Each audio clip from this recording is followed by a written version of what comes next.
예수께서 성령의 능력으로 갈릴리에 돌아가시니 그 소문이 사방에 퍼졌고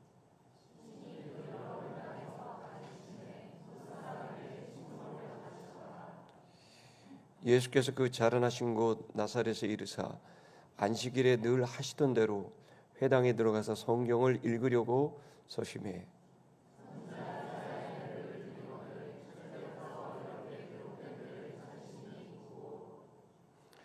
주의 성령이 내게 임하셨으니 이는 가난한 자에게 복음을 전하게 하시려고 내게 기름을 부으시고 나를 보내사 포로된 자에게 자유를 눈먼 자에게 다시 보게 함을 전파하며 눌린 자를 자유롭게 하고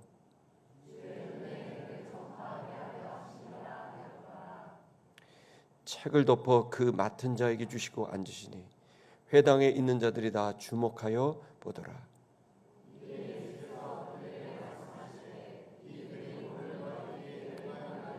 하시니 아멘. 우리 옆에 분 보면서 축복하겠습니다. 힘내십시오. 주님이 함께 하십니다. 주님이 함께 하십니다.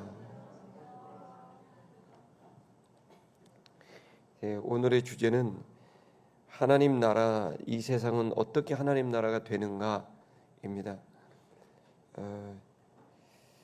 근데 우리가 이것을 말하기 전에 먼저 왜 이 세상이 하나님 나라가 되어야만 하는가에 대한 겁니다. 하나님 나라라는 것은 헬라어로 말하면 바실레이아, 그래서 다스리고 통치하는 것, 이런 의미입니다.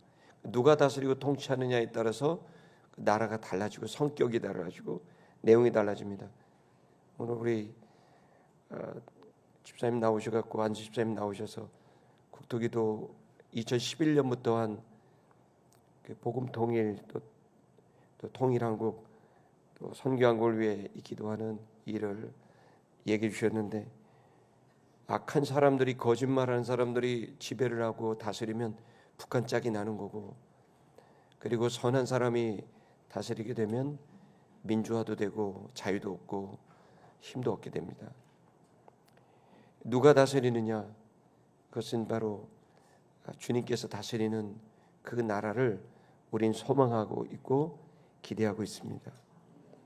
하나님 나라는 바로 하나님이 다스리는 나라입니다. 그 하나님의 나라는 누구를 통해 오느냐? 바로 구원자 예수 그리스도를 통해 오시는 겁니다.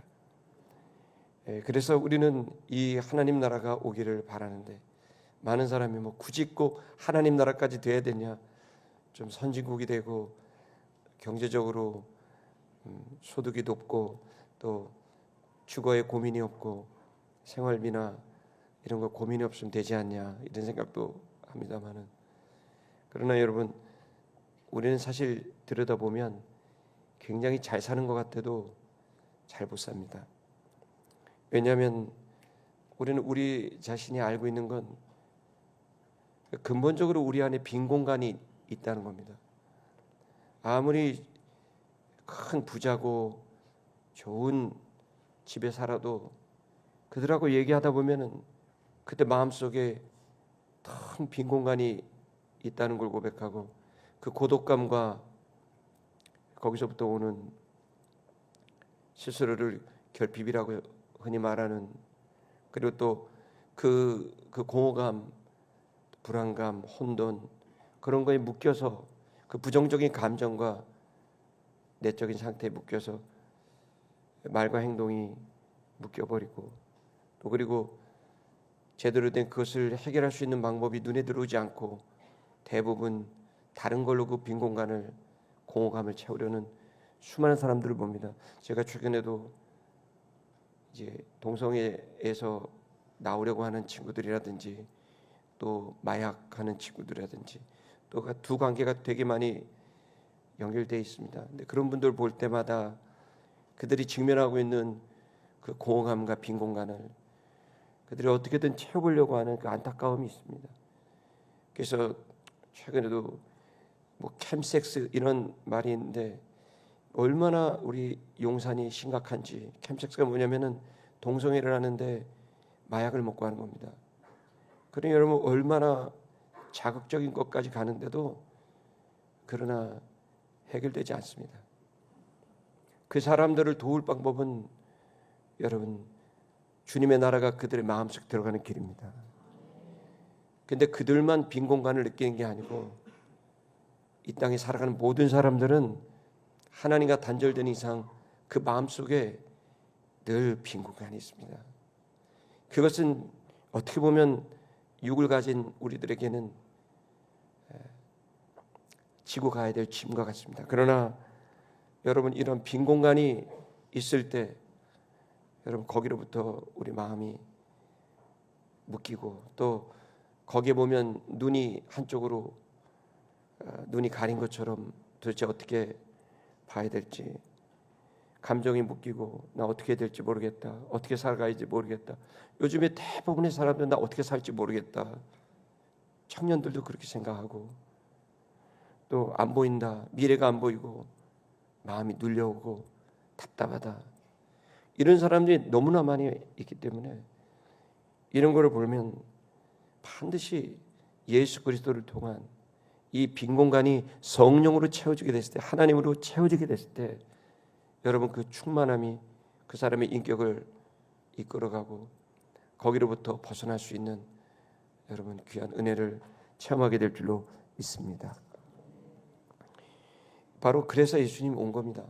그리고 예수님 만난 사람마다 거기에 대한 희망과 기대감을 갖고 하나하나 벗어나가고 이제 그런 빈 공간이 와도 당황하지 않고 여유롭게 그 빈 공간을 이렇게 쳐다보면서 아, 내가 지금 공부하구나, 아, 내가 외로워하는구나, 아, 내가 지금 비어있구나, 그러면서 당황하지 않고 거기에 감정적으로 휩쓸리지 않고 차분하게 그 상황들을 서서히 주님으로 채워나가는 경건이 여러분, 저와 여러분이 갖고 있는 신앙생활인 걸 믿기를 축복합니다.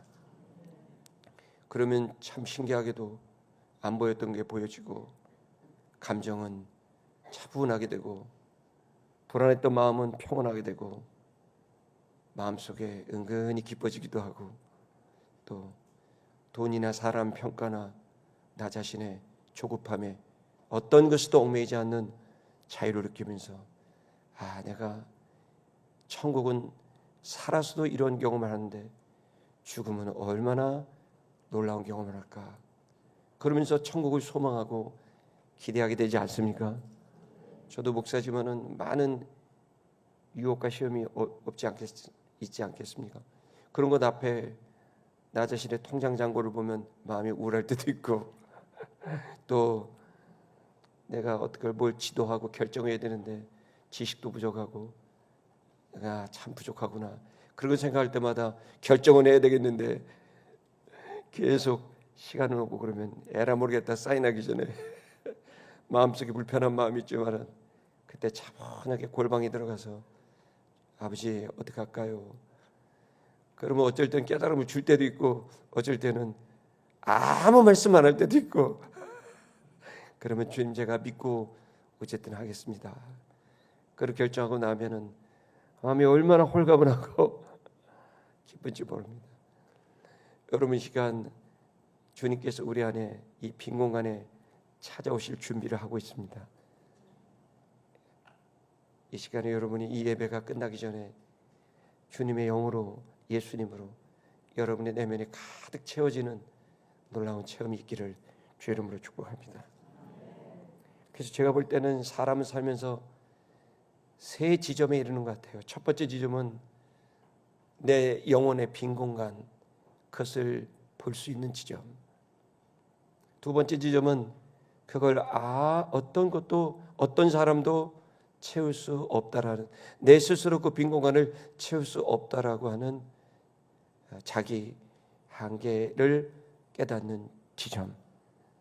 그리고 마지막으로는 오직 구원자 예수밖에 없다 생각해서 예수님의 말씀 앞으로 나아가는 지점. 전 이 세 지점이 우리들에게서 굉장히 중요한 스테이션이라고 생각합니다.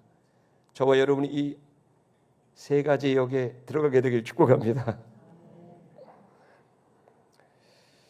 오늘 본문은 바로 그 얘기입니다. 어떻게 그것을 해나가는지 예수님의 이야기를 통해서 저와 여러분이 진리를 깨닫게 되기를 축복하고, 또한 여러분 세상에 없는 체험이 저와 여러분에게 있게 되기를 축복합니다.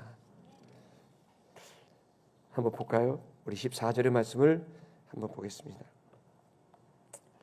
예수님께서 이제 마귀 시험을 다 마치고 갈릴리로 돌아가셨습니다. 여기 갈릴리로 돌아갔다 이 얘기는 아주 특별한 의미가 있습니다. 갈릴리로 돌아갔다는 얘기, 그냥 그분이 고향이 그쪽이니까 그쪽으로 갔나 보다 그렇게 생각될지 모르는데, 여기서 갈릴리는 우리가 살고 있는 세상입니다.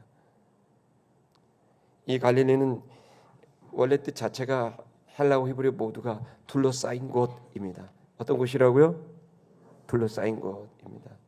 이 갈릴리는 세로로 말하면 한 80km, 가로로 말하면 40km 이렇게 돼 있는 큰 호수입니다. 그리고 주변에는 산이 이렇게 둘러싸여 있고, 그 산에 구덩이처럼 깊은 구덩이가 있는데, 거기에 저 북쪽에 있는 산악 지역에 그 물들이 내려오고 샘들이 내려와서 거대한 호숫가를 이루는 큰 호수죠. 말이 80km인지 얼마나 큰 호수겠습니까? 그러한 그런 호숫가입니다. 이런 호숫가에 있는데 여기에는 뭐가 많겠어요? 당연히 먹을 게 많겠죠. 민물이 팔레스타인이나 중동 지역에 있습니까? 여러분, 중동 지역에는 호수가 없어요. 다 말라서 사해바다처럼 된 거예요. 민물이 없어요. 민물을 구하려면, 마실 물을 구하려면 안반수를, 용천수를 구해야 되는데 우물밖에 없어요. 근데 여러분, 갈릴리는요, 그냥 퍼마시면 돼요. 얼마나 맑고 좋은지. 북쪽에 있는 좋은 물들이 내려온 여러분 천혜의 여러분 집수정입니다. 근데 여러분, 거기에 민물이 많으니까 주변에 농사가 잘 되겠어요, 안 되겠어요? 여러분, 바닷물 하면 다 죽지만은 민물을 뿌리면은 얼마나 농사가 잘 되겠습니까? 그뿐입니까? 거기에 민물이니까 물고기가 얼마나 많겠습니까? 천연 미네랄이 있고, 그러니까 흔히 말하는 베드로 물고기라 그래갖고 여러분, 큼지막한 붕어가, 민물고기 이런 게 그냥 그물마다 잡힙니다. 엄청나게 많은 물고기가 있습니다. 그러니까 거기에는 사람들이 먹을 게 있으니까 먹을 거는 돈이고, 땅이 풍족하죠. 물이 좋죠. 농산물 있죠. 해산물 있죠. 위에는 또 산이니까 얼마나 임업도 잘 되겠습니까? 그러니까 천혜의 땅이 되는 거죠. 그런데 여러분, 단점이 있어요. 뭐가 단점이냐? 거기는 전쟁터예요. 여러분, 거기 요세푸스라고 하는 역사가가 당시에 있었는데, 그 역사가 책을 보면은 갈릴리 지역에는 대략 204개의 도시와 마을이 있었다는 거예요. 말이 204개지 얼마나 많은 도시와 마을이 있었겠어요? 그 사람들이 왜 거기 몰려 살아요? 여러분, 거기 돈이 있으니까, 먹을 게 있으니까 거기 가서 다 몰려 사는 거죠.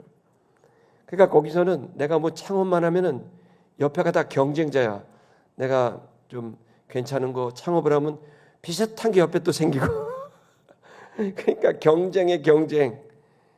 농업, 수산업, 임업 할 것 없이, 심지어는 여러분, 베드로가, 우리가 볼 때 베드로가 별거 아닌 거죠. 엄청난 부자였습니다. 베드로 집터 가보면 상상을 초월하게 겁니다. 베드로가 여러분 보시면 배들을 버려두고, 그물과 배들을 버려두고 떠나라. 여러분, 복수로 돼 있거든요. 여러분, 배 한 척 있는 것도 큰 부자인데 배들이 있는 걸 봐서는 베드로는 갑부 중에 갑부고, 여러분 집터를 보니까 거기에 잡은 생선을 즉각 팔아야 되는데 생선은 썩잖아요.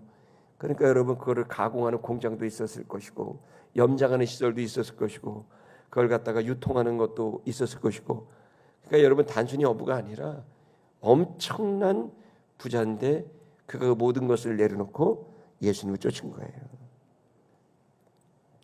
어쨌든 여러분, 거기는 어마어마한 돈이 있었던 곳입니다. 여러분, 그걸로 끝나겠습니까? 돈이 있으니까 이스라엘 사람만 오겠어요? 아닙니다. 이방인들이 얼마나 많이 몰려와서 교통이 요즘이다. 그러니까 수많은 이방인들이 거기 와서 먹을 걸 챙기고 성공을 위해서 몰려들게 되는 거죠. 그뿐이겠습니까? 정치가들은 욕심이 더 크죠. 장사꾼들이야 남의 것 좀 내가 더 부자가 되자, 이런 정도의 욕심이면 정치가들은 욕심 질이 달라요. 그냥 통으로 먹고 싶어요. 그러니까 전쟁을 일으켜갖고 이걸 내 땅 만들면 다 내 거네. 그러니까 힘 있는 사람들이 전부 그 땅을 노려요. 전쟁이 끊이지 않아요. 전쟁이 안 끊이면 경쟁이 끊이지 않아요. 그러니까 이들은 늘 전쟁을 안 해도 전쟁, 전쟁을 해도 전쟁, 또 전쟁이 일어나면 포로를 다 끌어가요. 재산 다 가져가요.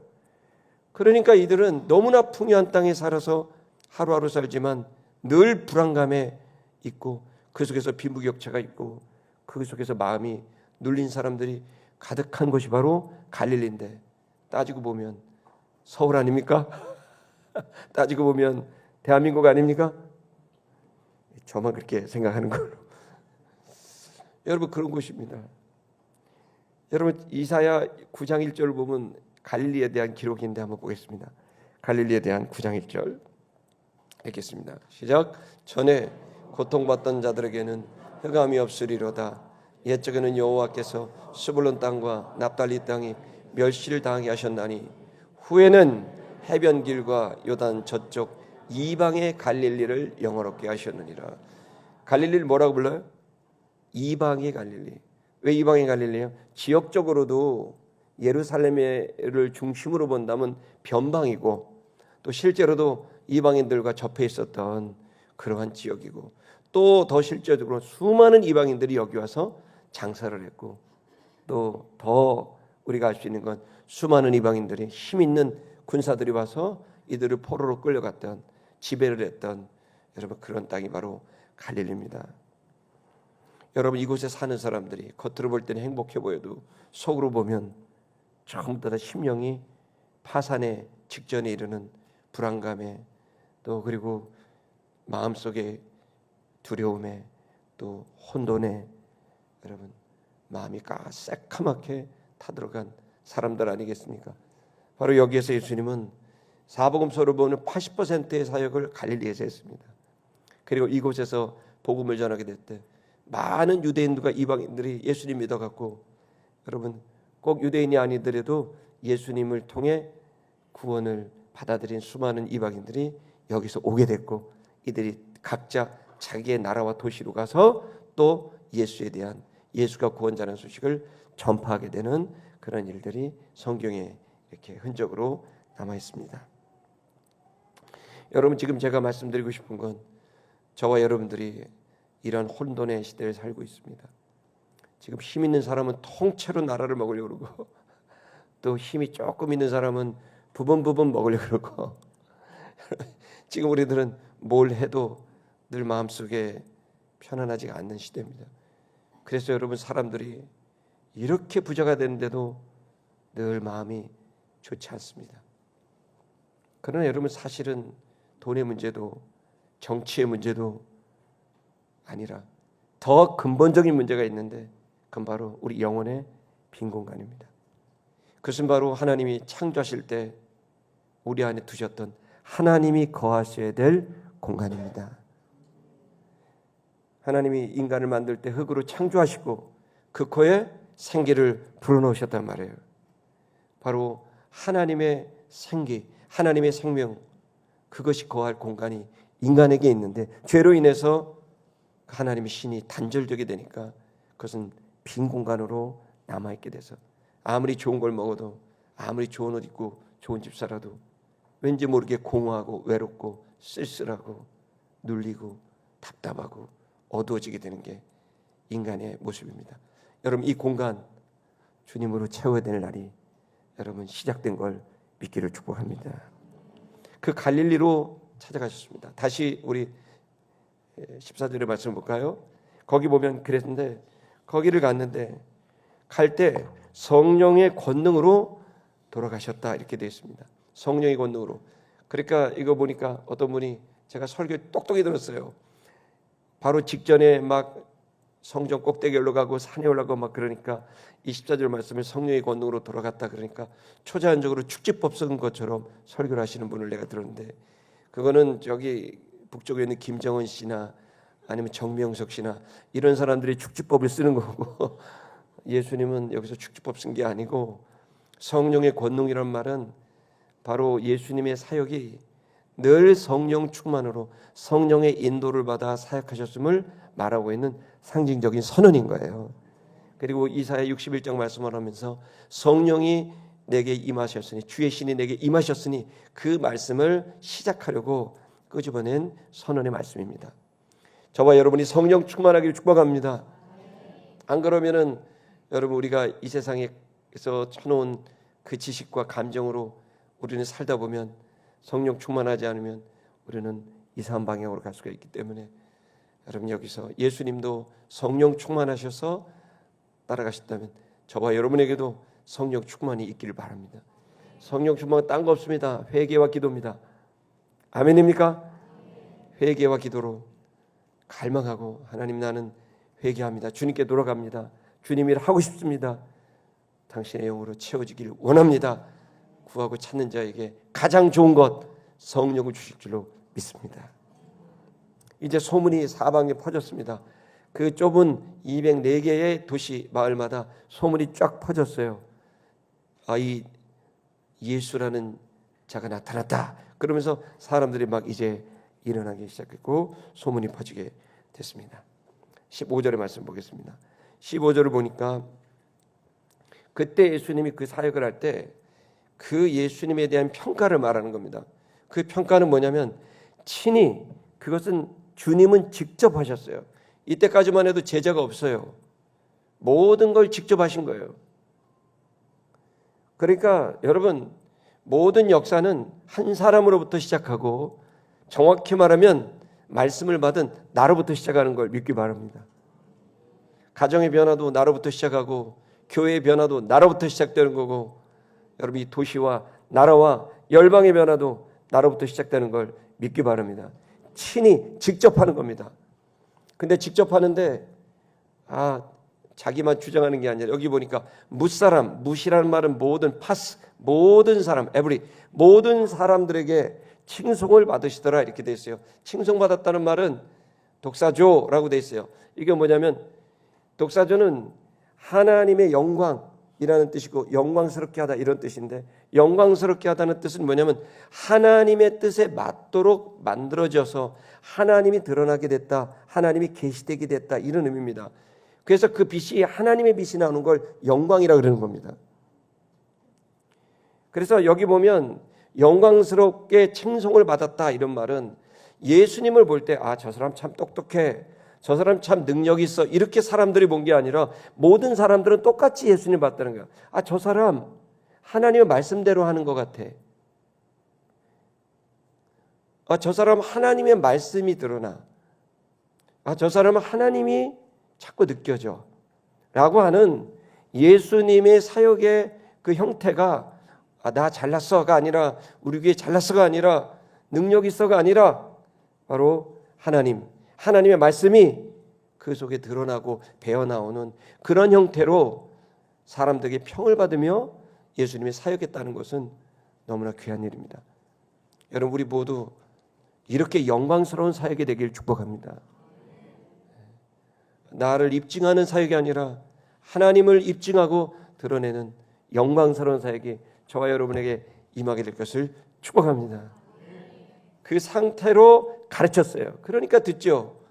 만약에 예수님이 자기 영광, 자기 뜻대로 하면, 내가 이게 배운 게 있는데, 어느 논문에서 봤는데, 이렇게 얘기하면 배우겠냐고요.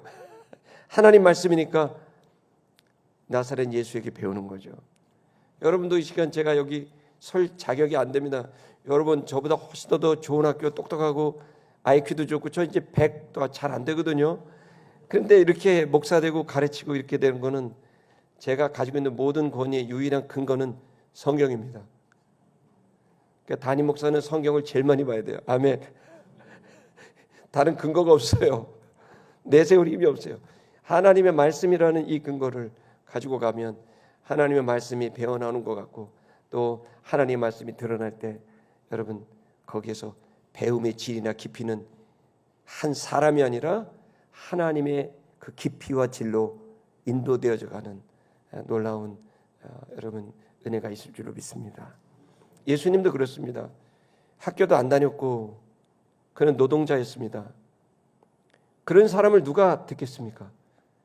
그러나 그는 철저하게 구약 성경을 근거로 그는 행동했고 말했기 때문에 사람들이 그를 보고 듣고 싶었고 그의 이야기를 귀를 기울이게 된 겁니다. 16절을 보겠습니다. 16절을 보면 예수께서 그 갈릴리에서 이제 활동하시다가 어디를 가시죠? 나사렛에 이르게 됩니다. 여러분, 갈릴리라는 이곳이 구약 성경에 잘 나와 있는데 굳이 왜 나사렛에 갔을 때 일이 벌어졌을까요? 다른 동네 가버나움도 있고 얼마나 많습니까? 주변에 동네가. 그런데 하필 나사렛에 갔을 때 왜 이 말씀을 읽었을까? 여러분, 이것은 우리 성경 신학자들은 여러분이 읽으신 이것을 메시아의 발대식 이렇게 별명을 취합니다. 예수님이 발대식을 했다는 게 이 말씀을 선언하고 그래서 이 사역을 시작했다는 거예요. 이사야 61장의 말씀을. 그런데 왜 하필이면 이 발대식을 나사렛에서 했을까요? 그건 역시도 구약 성경의 예언 때문입니다. 그러니까 예수님은 자기가 한 게 없어요. 모든 게 말씀대로 한 거예요. 모든 게. 그리고 이 나사렛은 우리 한번 그 담겨진 의미를 한번 볼까요? 이사야 11장 1절을 한번 보겠습니다. 이사야 11장 1절 다 같이 보겠습니다. 시작.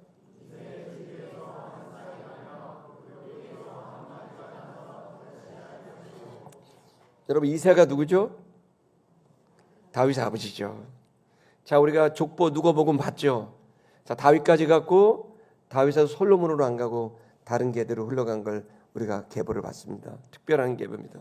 근데 여기에서 이 말씀은 더 갑니다. 이새의 줄기라는 건 바로 다윗의 왕조, 다윗의 후손으로 오게 될 메시아를 이야기할 때 여기서 이새의 줄기가 한 싹이 나며 라고 말하면서 예언을 한 겁니다. 그러면서 이새가 그 뿌리에서 한 가지가 나서 결실할 것이요 라는 예언이에요. 다시 말하면 이것은 이새의 줄기가 즉 뿌리만 남기고 잘라져 버린 거예요. 이제 그 왕조가 타락해서 끊어진 거예요. 하나님이 그렇게 기회해 주었는데 타락하게 되니까 끊어져 버린 거예요.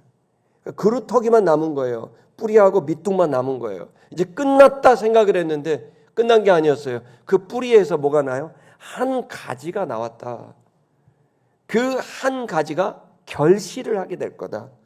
이 나무가 원래 열매 맺으려고 하는 그 열매가 이 이새의 뿌리만 남은 그루터기에서 나오게 됐고 그거를 통해 결실을 하게 될 거다. 그 결실이 뭐죠? 바로 하나님의 아들이라는 결실이에요.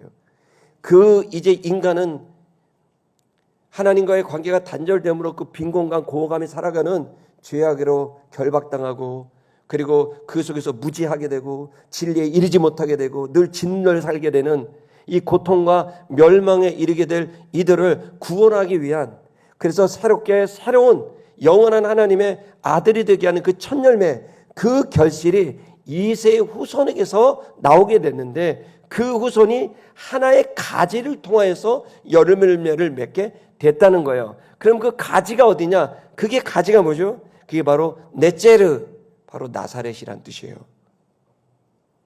그 나사렛이라는 도시가 마을이 가지가 됐고 그 나사렛이라는 곳에서 열매가 맺혔는데 그 열매가 바로 메시아, 바로 예수라는 예언이 이사야 11장 1절에 기록되어 있었던 거예요.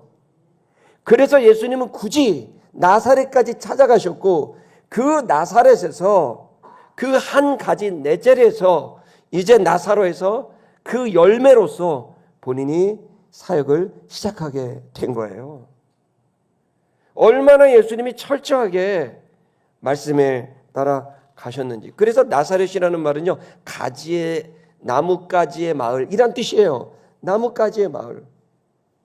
그 나뭇가지의 마을, 이새의 뿌리로부터 온 나뭇가지의 마을이 결국 그 열매를 맺어서 바로 인류를 구원하는 메시아를 오게 하는 열매를 맺게 되었다는 거죠.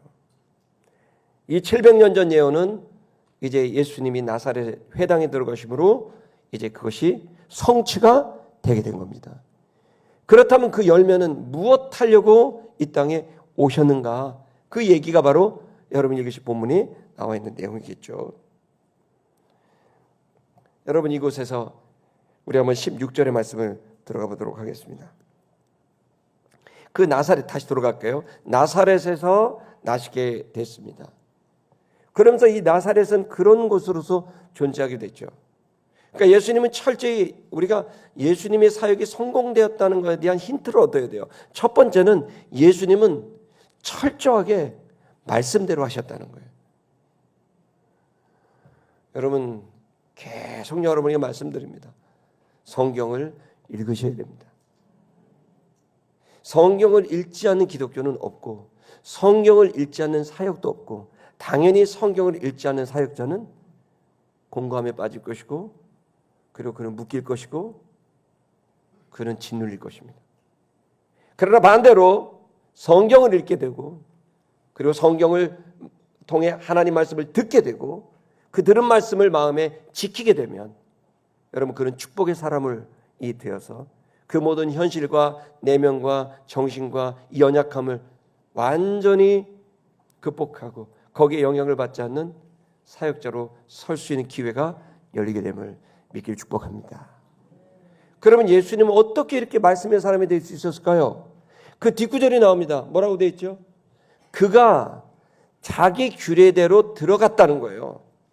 여기 보시면 안식일의 회당에 들어가게 됐다. 뭐 하려고요? 아래 보시면 그가 성경을 읽으려고 안식일마다 회당에 들어갔다는 거예요. 그러면 이 예수님은 성경을 읽으려고 들어갔다는 겁니다. 자, 그럼 우리가 더 할 수 있습니다. 여기에 주목해야 될 구가 뭐죠? 자기 규례대로예요. 여기 자기는 예수님 본인입니다. 스스로 규례를 세운 거예요.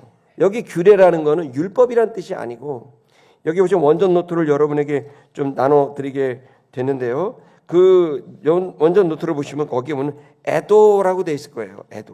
애도가 뭐냐면 자기가 스스로 세워준 기준, 자기가 스스로 세운 습관, 이런 뜻이에요. 그러니까 이건 율법적인 공식적인 게 아니라 자기가 자기 스스로 기준을 세우고 그 기준에 따라 습관을 만들어서 했다는 거예요. 여러분, 예수님은요, 사복음서를 보면 습관에 따라 기도하러 가시니라는 표현들을 여러분 들으셨을 겁니다. 여러분, 지금 우리가 말씀의 사람이 될 수 있느냐 없느냐는 어디에 초점이 되어 있냐? 말씀의 사람이 되자라고 해서 되는 게 아닙니다. 기분 좋으면 읽다가 기분 나쁘면 안 읽다가 그게 아니에요. 자기 스스로 기준을 만들고 라이프 스타일을 만들어서 시간표를 만들고 방법을 만들어서 그것에 나를 박아서, 그리고 그 규례대로 내 스스로의 기준대로 내가 가는 삶을 만들어내는 거예요. 주체적 삶이에요. 수동적이고 비동적 삶이 아니에요. 상황에 따라 흘러가는 그런 삶이 아니에요. 단단한 마음으로 기준을 세우고 그 기준에 따라서 습관을 만들고 그것을 내 인생관으로 만들어서 세상에 두 쪽 나도 나는 그렇게 살아가야 되겠다. 그 자기의 규례를 만들어 놓는 거죠. 여러분, 그거 해도 될까 말까인데 여러분, 예수님도 그 규례대로 가셨다라는 것이 저와 여러분이 굉장히 중요한 오늘의 힌트입니다. 여러분, 오늘 우리가 돌아가서 여러분 전반기 잘 끝냈습니다. 맥주 감사주일은 전반기를 잘 끝내고 후반기를 기획하는 겁니다. 전반기 여러분의 삶을 돌아보십시오. 그리고 이제 후반기에 저는 여러분에 도전합니다. 여러분 자신의 규례를 정하시고 그 규례대로 나갈 수 있길 바라는데, 그 규례의 목적은 단순합니다. 성경을 읽으려고. 17절의 말씀을 보겠습니다. 17절의 말씀 보니까 거기에서 선지자 이사야의 글을 드리거늘, 그러니까 예수님이 그 회당에 들어갔습니다. 그랬더니 이제 두 번째 상황이 벌어집니다. 예수님이 들어오자 사람들이 예수님을 알아봤습니다. 요셉의 아들이다, 마리아 아들이다, 나사렛 예수다. 알아봤습니다. 예수라는 이름이 진짜 많았어요, 당시에. 그래서 여러분 그 앞에다가 뭘 붙여야 됐어요. 그래서 사람들은 뭘로 붙였냐면 나사렛 예수라고 부른 거예요. 구분하려고. 나사렛 예수가 온 겁니다. 나사렛 예수가 오게 되니까 사람들이 눈치를 채고 이사야 선지자의 글을 이제 갖다 줬어요. 여러분, 그 회당을 안 가보셨잖아요, 그죠? 제가 간단히 설명드릴게요. 교회랑 똑같이 생겼어요. 회당은 그냥. 그런데 다른 게 뭐냐면 앞쪽에 뭐가 됐냐면 장롱이 있어요. 큰 장롱이. 그 장롱의 문을 이렇게 두 짝을 열면 그 속에 성경책이 들어있어요. 근데 책이 이렇게 안 돼 있고 두루마리로 돼 있어요. 두루마리로 길쭉하게 돼 있고 옛날은 양피지라 그래갖고 가죽에다가 글을 쓴 거예요. 물론 옛날은 파피루스라 그래갖고 식물로 된 것도 있지만 대부분은 양가죽 위에다가 이렇게 썼단 말이에요. 그게 두루마리로 이렇게 한 면무더기가 있어요. 그러면 예배 똑같아요. 찬양하고요. 성경 보고요. 근데 기도하고 그 예배 똑같아요. 우리랑. 그렇게 되어 있는데 그러니까 예수님이 오니까 이제 성경을 장롱에서 문을 열고 성경을 갖다 주는데 그 책이 뭐야? 이사야 말씀이었다는 거예요. 그러니까 그 이사야 말씀을 주니까 그가 책을 폈습니다. 그리고 이렇게 하였더라. 기록된 데를 찾으셨다고 되어 있어요. 그러니까 성경을 주니까 기록된 데를 막 이렇게 찾으신 거예요. 이렇게 찾으신 거야. 여러분 왜 찾을까요? 지금 성경은 장하고 절이 있잖아요. 그러니까 쉽게 찾죠. 근데 옛날 성경은 장하고 절이 없어요. 그러니까 그거 다 찾아야 돼. 두루마기를 열었다 닫았다 해야 되는 거예요.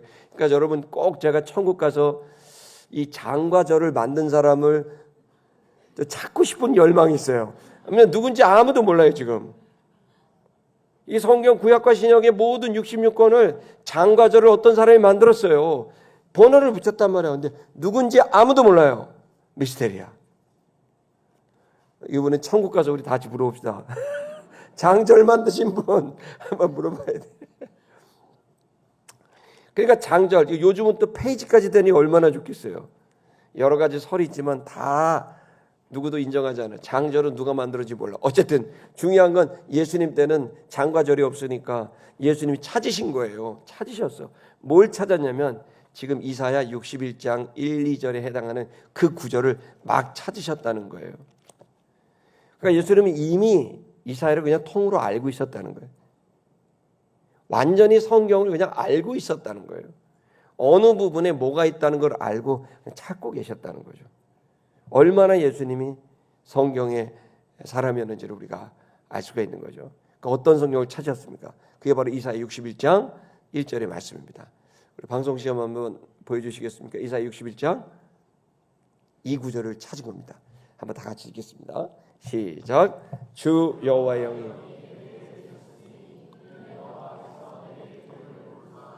가난한 자에게 아름다운 소식을 전하게 하려 하심이라.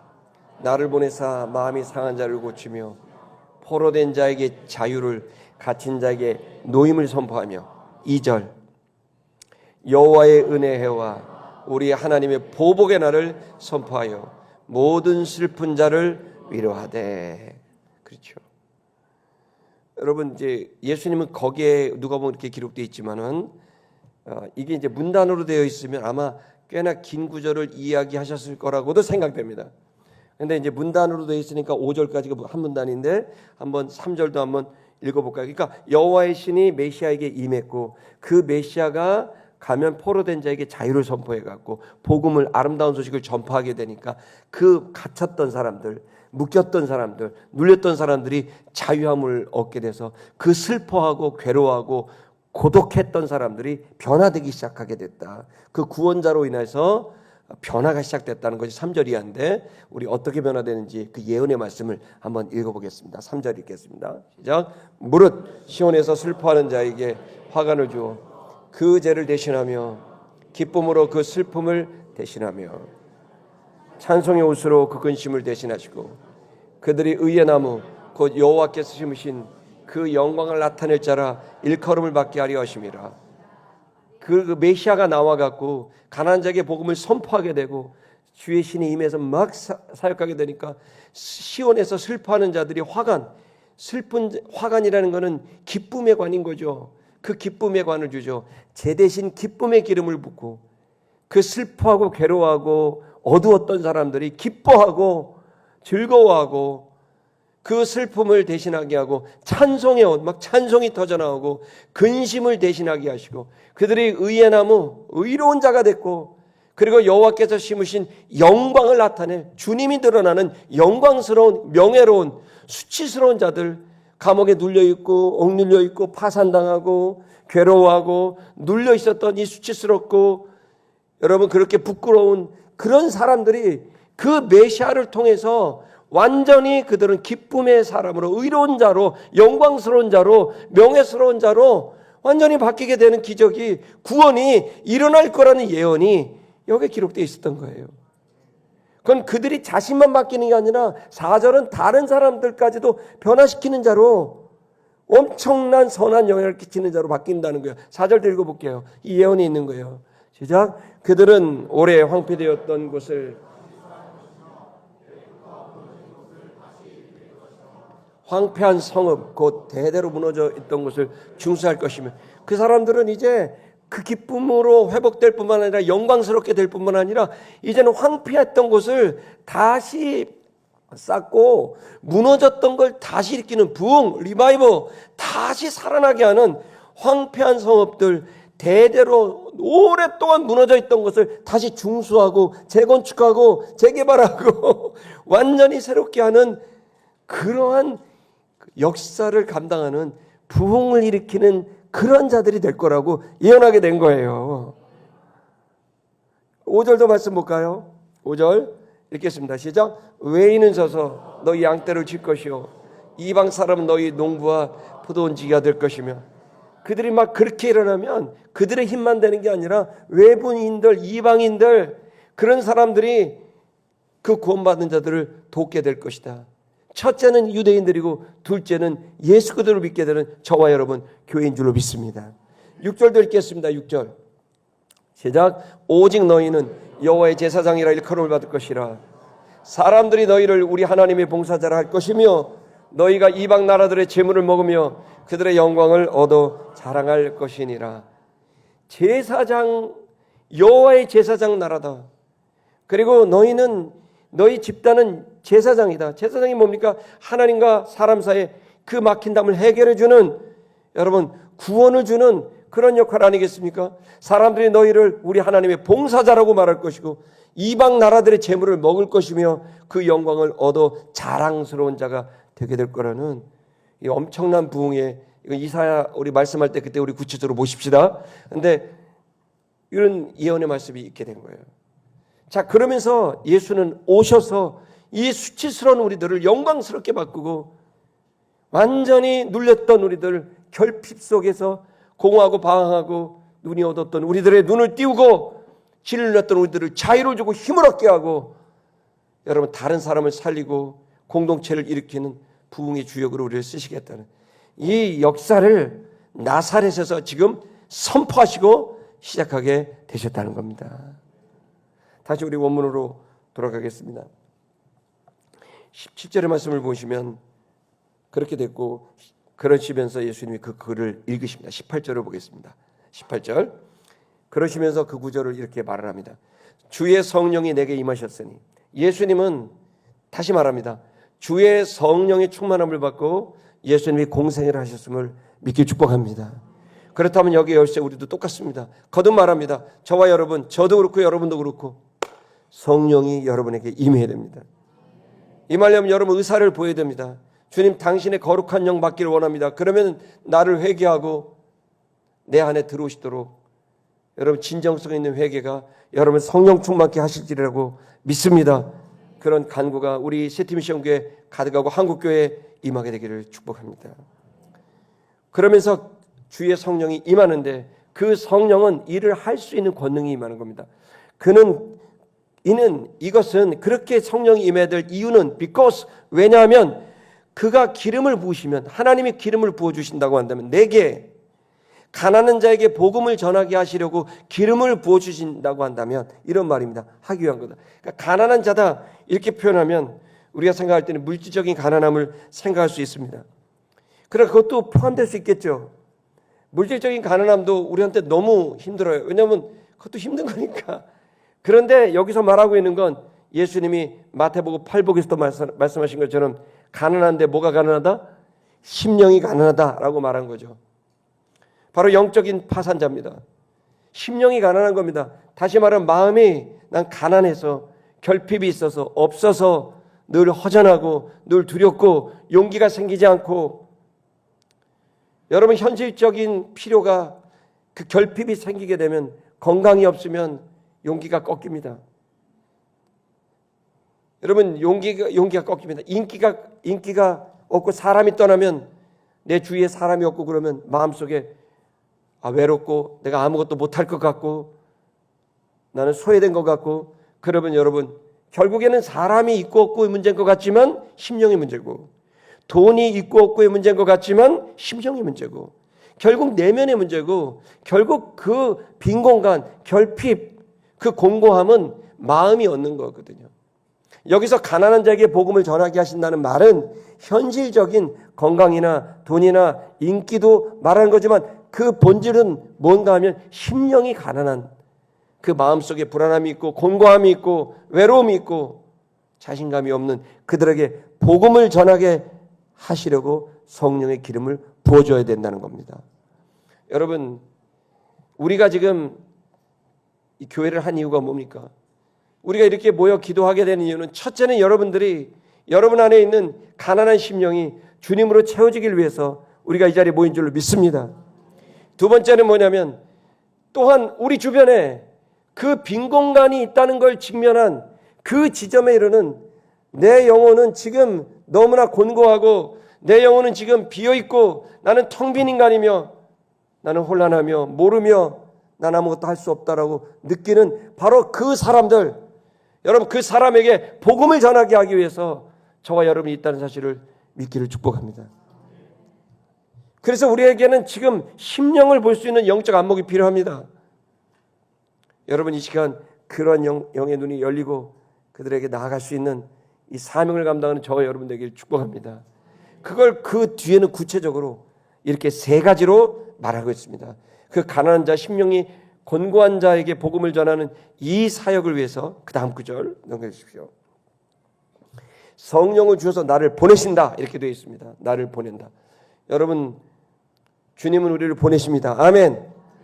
가만히 앉아있으면 여러분 뭐 심령이 가난한 사람이 찾아옵니까? 아닙니다.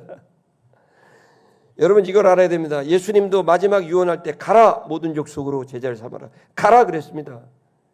여기도 말씀합니다. 성령을 받으면 네가 가라는 거예요. 주님이 보내신다는 거예요. 성도 여러분 이제 여러분들에게 도전합니다.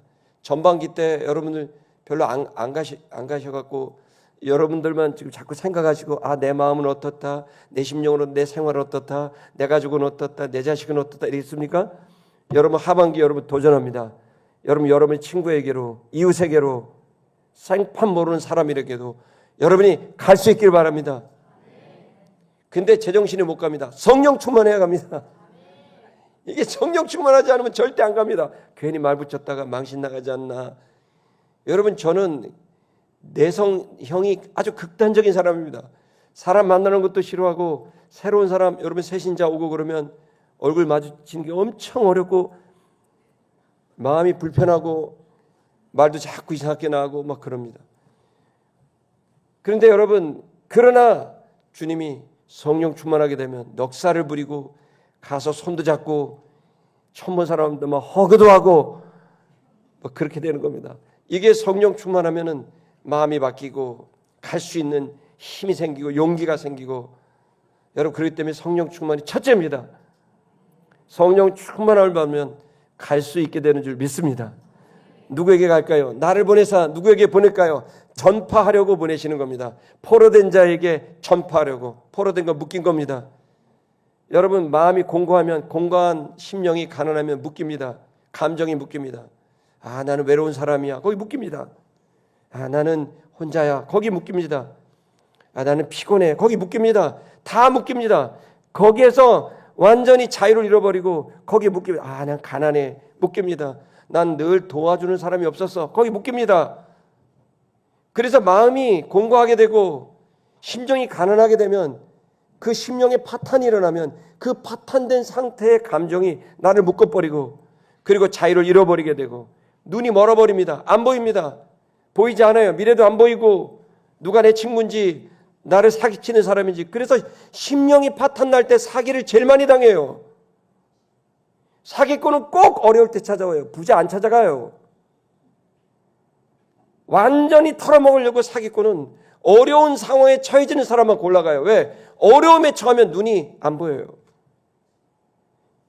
그래서 여러분, 우리가 심령이 가난하고 마음이 어렵고 용기가 꺾이고 곤고하고 외롭고 그러면 엉뚱한 짓을 하고 엉뚱한 사람을 찾아가고 그 안에서 헤매다가 결국에는 그 감정에 또다시 악순환이 악화가 돼버려서 여러분 나중에 어떻게 됩니까? 눌려버려요. 눌려서 아무것도 할 수 모르는 무능한 상태로 내가 뭘 해? 여기서 끝이야. 내가 할 수 있는 건 없어. 쉬는 날 버렸어. 하나님 왜 그러세요?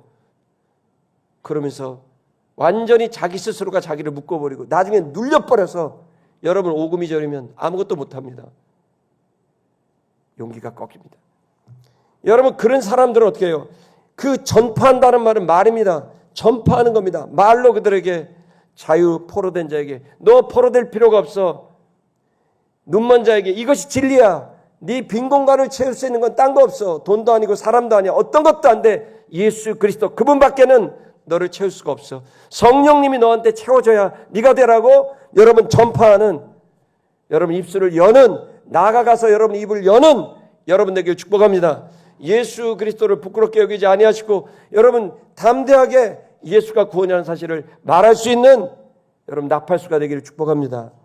두 번째는 눌린 자를 자유케 하고라고 됐습니다. 이거는 행동입니다. 그들의 손을 잡아야 됩니다. 이끌어야 됩니다. 와 보라, 이끌어야 됩니다. 일으켜야 됩니다. 손을 잡아줘야 됩니다. 며칠씩 배를 굶고 있으면 밥을 사줘야 됩니다. 5만 원 10만 원 줘야 됩니다.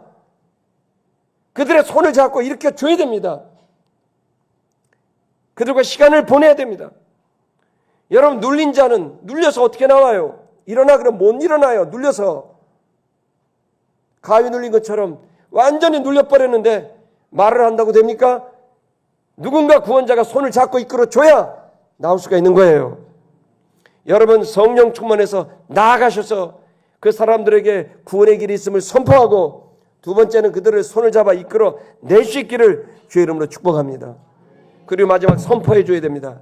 선포하게 하다. 주의 은혜의 해를 선포한다. 이제부터는 은혜다. 네가 지금까지는 어떻게 살았어도 주님은 과거를 묻지 않는다. 네가 지금 무슨 짓을 했어도 주님은 과거를 묻지 않고 이제 은혜의 해고 구원의 날이다. 이제 예수 그리스도를 믿음으로 누구든지 멸망치 않고 영생을 얻을 수 있는 은혜가 열렸고 구원의 길이 열렸다. 그러면서 너에게는 이제 구원의 시간이 열렸다. 이제 너에게는 은혜의 시간이 열렸다. 너에게는 축복의 시간이 열렸다. 너를 통해 예수를 만나는 자들마다 그렇게 그들은 슬픔이 기쁨으로 바뀌고 찬송이 근심의 옷을 벗고 화관을 쓰고 기뻐하고 즐거워하고 찬양할 뿐만 아니라 더 나아가 무너진 것을 다시 일으킬 수 있는 하나님의 일꾼이 이제 너의 삶이 되었다. 너의 데스니, 너의 운명은, 너의 미래는 이제 구원이며 너는 제사장이며 너는 봉사자며 너는 하나님 나라의 일꾼이다. 그 은혜의 해를, 구원의 날을 선포해 줘야 됩니다. 너의 시간은 바뀌었다. 따라하겠습니다. 너의 시간은 바뀌었다. 너의 시간은 은혜의 시간으로 바뀌었다. 여러분 이걸 선포해 줘야 됩니다. 그게 그 머릿속에 귀 속에 들어가면 그 생각이 바뀌고 생각이 바뀌면 감정인과 정서가 바뀌고 여러분 그를 손을 잡고 이끌어주고 나아가게 되면 그는 일어날 수 있게 된다는 것을 믿길 축복합니다. 이 기쁜 일을 왜 하지 않습니까? 이 일을 가서 해야 됩니다. 저는 이틀 전에 제 사촌 형이 죽었습니다. 그 형은 얼마나 대단한 형인지 모릅니다. 저를 만나면 이 새끼부터 합니다. 욕도 잘하고 조금만 말 잘못하면 귓대기를 올리고 그런 사촌 형이었습니다. 그 형은 모든 사람을 두렵게 만드는 식으로 자기 삶을 살았던 논산과 연무대에 있었던 형입니다. 저한테도 큰 형이고 67에 세상 떴는데 그 형이 이제 그저께 세상을 떴습니다. 암으로. 우리 집은 다 암으로 가나 몰라요. 하여간 그 장례식을 갔는데 그 형이 어떻게 살았는지 깜깜이 있다가 죽었다는 소식 갖고 어제 내려갔다가 왔는데 장례식장 가서 형 어떻게 지냈어요? 그렇게 동생한테 물어봤더니 그 밑에 있는 동생이 목회를 충청도 어디에서 하는데, 야 규야, 기철이 형이 아이고 주일마다 임원대를 2시간 버스 타고 왔어. 그러면서 맨날 때렸거든요, 그 동생을. 우리 동생들 안 맞은 동생이 하나도 없어요. 근데 그 동생이 목사가 됐어요, 감리교. 동생한테 오더니 날 위해서 기도해달라 라고 말하면서 기도를 받고 세상을 떴답니다. 저는 제 마음에 이런 생각이 늘 있습니다. 우리가 지금 살아가는 데 있어서 우리의 인생은 유한하고 우리는 시간이 생각보다 없습니다. 우리가 가야 됩니다. 그 사람 운명이고 난 내 운명이다. 여러분, 저 북한에 있는 사람들 그냥 가만히 내버려두면 구원 받습니까? 어떤 역사가, 인류 역사가 가만히 있는 백성을 구원합니까? 누군가 가서 구원하고 그 희생과 대가를 치러야 구원하는 거죠. 늪에 빠지고 죽음에 이르는 사람이 가만히 있으면 구원 받습니까? 기도하면 됩니까? 여러분, 그들에게 찾아가서 그들의 손을 잡고 복음을 전하고 은혜의 날이 시작됐다고 선포하면서 오금이 저러 짓눌려 있는 그들을 이끌어내는 게 저와 여러분의 사명입니다. 이제 여러분 전반기가 여러분 수동적으로 살았다면 저는 여러분과 저에게 도전합니다. 우리 주님이 우리를 보내셨음을 믿고 나아가십시다. 나아가십시다. 찾아가야 됩니다. 그러면 반드시 하나님이 마지막 순간까지 기가 막히게 구원의 길을 여시고 생명의 길을 열어주실 줄 믿습니다. 마지막으로 9절 우리 보겠습니다. 이 9절을 다 읽으시자 예수님이 말합니다. 그 다음 9절 19절 보겠습니다. 20절 보겠습니다. 그러면서 책을 덮으시더니 그 맡은 자에게 이사야서를 주시더니, 그러니까 사람들이 성경을 읽고 나자 회당 안에 있는 모든 사람들이 침묵하면서 고요가 흐르면서 그 예수님을 주목했습니다. 모든 사람이 예수님에게 주목하자 예수님 한마디를 남깁니다. 21절 보겠습니다. 이에 예수께서 저에게 말씀하셨습니다. 이 글이, 이사야 61장에 있는 이 글이 지금, 오늘, 지금 너희 귀에 응하였다. 이루어졌다. 성취됐다. 완성됐다. 이제 이 글은 시작됐다. 이제 이 글은 사건이요 역사로 시작됐다. 이제 이후로 모든 갇힌 자는 자유를 얻을 것이다. 모든 눌린 자는 자유를 얻을 것이다. 모든 가난한 자는 복음을 듣고 다시 살아날 것이다. 이제 그 시간이 시작되었다. 구원의 날이 시작되었다. 이 선언을 하시면서 예수님은 일어나셨습니다. 할렐루야. 저는 이 말씀이 오늘 2000년이 지났지만 오늘 우리들에게도 유효하다고 믿습니다. 첫째는 저 같은 죄인을 하나님이 인도하셨기에 유효합니다. 여러분도 그러하지 않습니까? 그렇다면 이제 우리가 찾아가야 됩니다. 찾아가야 됩니다. 말씀의 사람이 되고 성령 충만한 사람이 돼서 나아가서 사람들을 살리는 저와 여러분이 될 것을 주의 이름으로 축복합니다.